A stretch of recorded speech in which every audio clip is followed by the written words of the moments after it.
Bien sûr que je m'y retrouve. Tout a démarré sous le quinquennat Macron avec une crise démocratique, sociale, économique, fiscale, identitaire. On a continué avec une crise sanitaire et aujourd'hui, en dehors du fait que des citoyens se sont levés parce qu'ils n'ont pas d'autres moyens d'expression, les citoyens n'ont pas une assemblée nationale ou une assemblée de la liberté dans lesquelles ils peuvent se faire entendre. Ils n'ont que ce moyen d'expression. Demain, vous ne voulez plus de convoi des libertés, monsieur Dubus. Vous ne voulez plus de gilets jaunes dans la rue les samedis parce qu'il y en a encore. Vous ne voulez plus tout ça. Ouvrez les portes de la démocratie, de la participation. Écoutez les citoyens.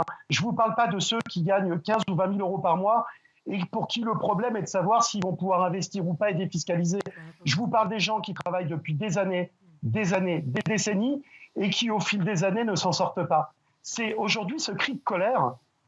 Il est axé essentiellement là-dessus. Et ce qui me désole, c'est qu'on va finir un quinquennat tel qu'il aura été commencé, c'est-à-dire avec des réformes et des mesures dans lesquelles on ne peut rien abroger. On a des élus qui ne servent à rien aujourd'hui, et je ne parle pas que de la crise sanitaire et des lois qui ont été promulguées pour ça. Donc on continue de dépenser un maximum d'argent dans lequel il pourrait être soit investi autrement, soit il permettrait tout simplement de pouvoir réconcilier et de pacifier le pays. Et au lieu de le pacifier, au lieu de laisser des gens circuler pour aller à Bruxelles, eh bien c'est le préfet allemand qui va soit bloquer Paris, soit bloquer autour. Donc c'est assez rigolo. Donc vous empêchez des gens, au nom de la liberté, de manifester avec un véhicule, avec l'encadrement qu'il y aura, mais on a bien vu dans tous les reportages qu'il y a pu y avoir qu'on n'a pas affaire à des imbéciles complotistes, on a affaire à des gens qui travaillent, à des retraités, à des familles. Il y en a pour qui c'est la première fois, comme à l'époque des Gilets jaunes, qui manifestent.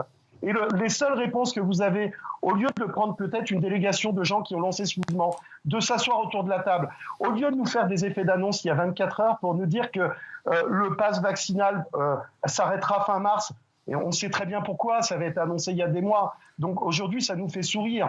Mais croyez-moi, intérieurement, vous avez des millions de personnes qui souffrent ici dans le pays. Et je pense que tant qu'un gouvernement, et celui-là, on a vu ses limites il y a bien longtemps, ne saura pas écouter ce cri de colère, ça ne fera que s'accentuer, ça ne fera que continuer, vous aurez crise sur crise. Et le problème, c'est quoi ? Le problème, c'est qu'il y a des solutions qui existent, il y a des solutions qui peuvent pérenniser, ou qui ne nécessitent pas des milliards et des milliards d'euros. Je veux dire, pour la crise sanitaire, des solutions étaient proposées autres. Qu'est-ce qui a été fait pendant le quinquennat Macron ? 17 900 litres retirés. Excusez-moi, mais j'ai du respect pour vous et j'ai du respect pour toutes les personnes qui travaillent pour le bien commun. Mais à un moment donné, quand toutes les décisions que vous prenez vont envers et contre tout des décisions qui concernent la majorité des Français, il faut être en capacité de se remettre en question. Alors, réponse de Jérémy Clément. Quand on fait tout ça, quand on ouvre tout ça une fois par semaine, à un moment donné, il faut aussi se poser ce genre de questions. Oui, Jérémy Clément, je voudrais que Jérôme Dubus vous réponde rapidement. Moi, j'entends très bien ce que vous avez dit, mais je ne suis pas d'accord avec votre discours. D'abord, quand on veut manifester, on pose une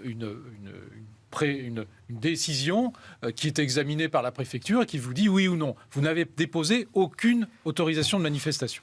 Deuxièmement, sur les revendications, moi je suis prêt à écouter ce que vous nous dites et ce que vous nous proposez. Simplement, ça fait 2 ans qu'ils les ont. Non, mais attendez, vous commencez à dire.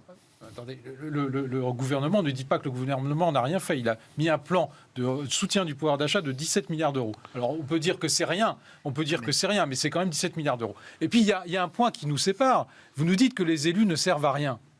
C'est la phrase que vous avez employée. Les élus ne servent à rien. Moi, je suis désolé. On est dans un système démocratique. On est dans un système où on a la chance de pouvoir voter. On est dans un système de suffrage universel. Vous avez un bulletin de vote. Utilisez-le. Utilisez-le dans 2 mois. On va avoir des points. On va avoir des élections présidentielles. On va avoir des élections législatives. Vous allez pouvoir vous exprimer par le bulletin de vote. Merci beaucoup, Jérémy Clément. Merci.